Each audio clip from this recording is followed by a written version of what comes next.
আসসালামু আলাইকুম।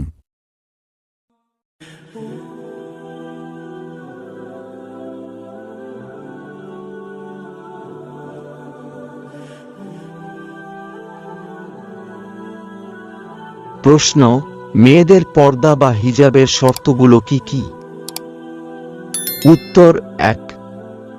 হিজাব বা পর্দা হবে এমন লম্বা কাপড় যা পুরো শরীরটাকে ঢেকে রাখবে। ২. হিজাব হবে মোটা কাপড়ের যার মধ্য দিয়ে শরীরের কোন কিছু দেখা বা বোঝা না যায়। ৩. কাপড় হবে সাধারণ, কারুকার্যবিহীন। ৪. ড্রেস চাপা হবে না, বরং ঢিলাঢালা ও মোটা হবে যাতে শরীরের গঠন আকৃতি বোঝা না যায়। ৫. ড্রেসটি প্রসিদ্ধ হবে না। ৬. ড্রেসে সুগন্ধি লাগানো যাবে না। ৭. ড্রেসটি আকর্ষণীয় রঙের হবে না। ছেলেদের ড্রেসের মতো হবে না। প্রশ্ন: মেয়েদের পর্দা কি আকর্ষণীয় হতে পারবে? উত্তর: না। কুরআনের শর্ত অনুযায়ী পর্দা আকর্ষণীয় বা প্রসিদ্ধ হওয়া যাবে না। যেমন বোরকা বা স্কার্ফ আকর্ষণীয়, কারুকার্য খচিত বা ডিজাইনের হওয়া যাবে না যাতে করে কোন ছেলের দৃষ্টি কোন মেয়ের দিকে পড়তে পারে। প্রশ্ন: মেয়েদের বুকের উপর কি মোটা ওড়না বা চাদর দিতেই হবে? কেন? উত্তর: হ্যাঁ। কুরআনে আল্লাহর নির্দেশ অনুযায়ী বলা হয়েছে মেয়েদের বুকের উপর ওড়না ব্যবহার করতে হবে যেন কোনভাবেই তার বুক বোঝা না যায়।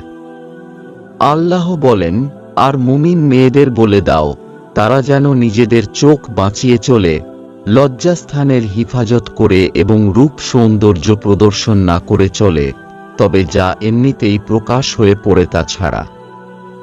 আর যেন তারা নিজেদের বুকের উপর ওড়না দিয়ে রাখে। প্রশ্ন: মেয়েরা কি সুগন্ধি লাগিয়ে বাইরে যেতে পারবে? উত্তর: না। এমন কোন আকর্ষণীয় পারফিউম বা বডি স্প্রে ব্যবহার করা উচিত নয় যার কারণে পরপুরুষের দৃষ্টি কোন মেয়ের দিকে গিয়ে পড়তে পারে এবং তাকে নিয়ে মনে মনে কোন চিন্তা করতে পারে। তবে সেদিকেও খেয়াল রাখতে হবে যে শরীর থেকে ঘামের দুর্গন্ধ যেন বের না হয়। তাই সতর্কতার স্বরূপ কম ঘ্রাণের ডিওডোরেন্ট ব্যবহার করা যেতে পারে। প্রশ্ন: মেয়েরা কি মসজিদের গিয়ে জামাতের সাথে সলাত আদায় করতে পারবে? উত্তর: হ্যাঁ। যে সকল মসজিদে মেয়েদের সলাতের জন্য ব্যবস্থা রয়েছে সেই মসজিদে গিয়ে মেয়েরা জামাতের সাথে সলাত আদায় করতে পারবে।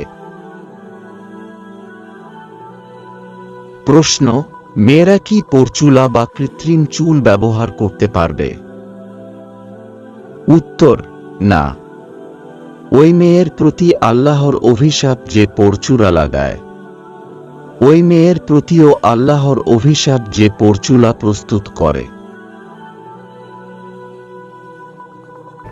প্রশ্ন: মেয়েরা কি নিজেদের ছবি ফেসবুকে আপলোড করতে পারবে? উত্তর: না। প্রাপ্তবয়স্ক মেয়েরা অবশ্যই ফেসবুকে তাদের ছবি আপলোড করে দিতে পারবে না। এটা গুনাহের কাজ।